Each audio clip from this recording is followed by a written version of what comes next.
నమస్కారం STV news కి స్వాగతం. నా పేరు ఉషా. ఇక బులెటిన్ వివరాల్లోకి వెళ్తే జగన్ ప్రభుత్వంలో విద్యా వ్యవస్థ అస్తవ్యస్తంగా మారిందని ముఖ్యమంత్రి చంద్రబాబు నాయుడు అన్నారు.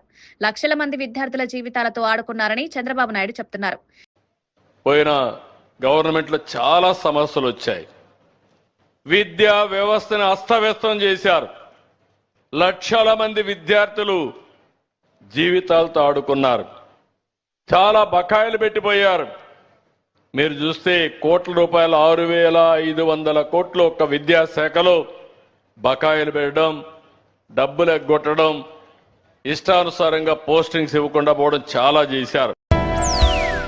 ఇక రాష్ట్ర విద్యా ఐటీ శాఖల మంత్రి లోకేష్ మాట్లాడుతూ ప్రభుత్వ పాఠశాలలపై తల్లిదండ్రుల మైండ్ సెట్ మారాలన్నారు. 2029 కల్లా దేశంలో ఏపీ విద్యా వ్యవస్థను నెంబర్ 1 గా తీర్చిదిద్దేందుకు సహకరించాలని మంత్రి లోకేష్ కోరారు.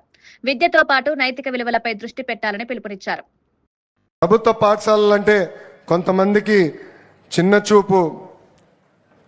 చూపు ఉంది. ఆ మైండ్ సెట్ మార్చాల్సిన బాధ్యత ఒక విద్యాశాఖ మార్చులుగా నా పైన ఉంది. గౌరవ ముఖ్యమంత్రి గారు ఇప్పుడే కిందికి వస్తున్నప్పుడు ఆయన అడిగారు, భారతదేశంలో Andhra model of education number 1 ఎప్పటికల్లా మీరు చేస్తారని. నాకు తెలుసు ఆయనకు హామీ ఇస్తే మళ్ళీ ఆ రోజు నుంచి నేను పరిగెత్తిస్తాడని. అందుకే ఒక సంవత్సరం ఎక్కువ తీసుకుందని. సార్ 2029 కల్లా నేను నంబర్ 1 చేసే బాధ్యత తీసుకుంటాను. సీరియస్గా నా వైపు చూశాడు ఆయన. మీరు చప్పట్లు కొడుతున్నారు, ఆయన కొట్టలేదు. ఆయన నా వైపు సీరియస్గా చూసుకుని, ఒక పక్కన ఐటీ శాఖ మార్చులు మీరే, విద్యాశాఖ మార్చులు మీరే, బాధ్యత మీ పైన ఉంది. టెక్నాలజీతో జోడించి మెరుగైన విద్య అందించండి.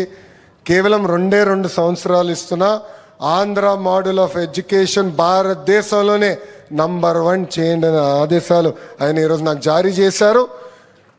ఆ ఆదేశాలు తప్పనిసరిగా మేము స్వీకరిస్తాం. 100% భారతదేశంలోనే నంబర్ 1 చేసే బాధ్యత మేము తీసుకుంటామని ఈ సభాముఖంగా గౌరవ ముఖ్యమంత్రి గారికి నేను హామీ ఇస్తూ, తిరుమల మాజీ అర్చకుడు రమణ దీక్షితులు వైకుంఠ ఉత్తర ద్వారం లేదని, అక్కడ 365 రోజులు వైకుంఠ ఏకాదశి పుణ్యం లభిస్తుందని చెప్తున్నారు.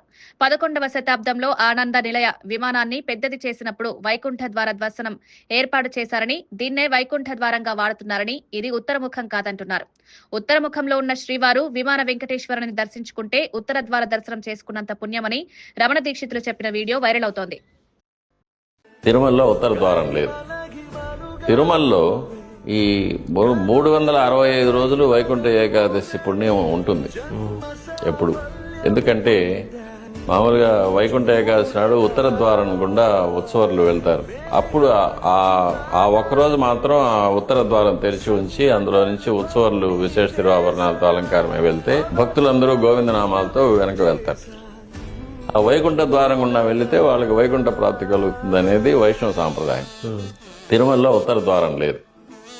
సుమారు 11వ శతాబ్దంలో ఆనంద నిలయ విమానాన్ని పెద్దది చేసినప్పుడు క్రింద గోడలు ఆ బరువును తీసుకోవడానికి గోడలను ఫోర్టిఫై చేసినప్పుడు ఇప్పుడున్న వైకుంఠ ప్రదక్షిణ ఏర్పడింది. ఆ వైకుంఠ ప్రదక్షిణాన్నే మనం ఇప్పుడు వైకుంఠ ద్వారంగా మనం వాడుకుంటూ ఉన్నాం అంతే. కానీ అది ఉత్తరముఖం కాదు.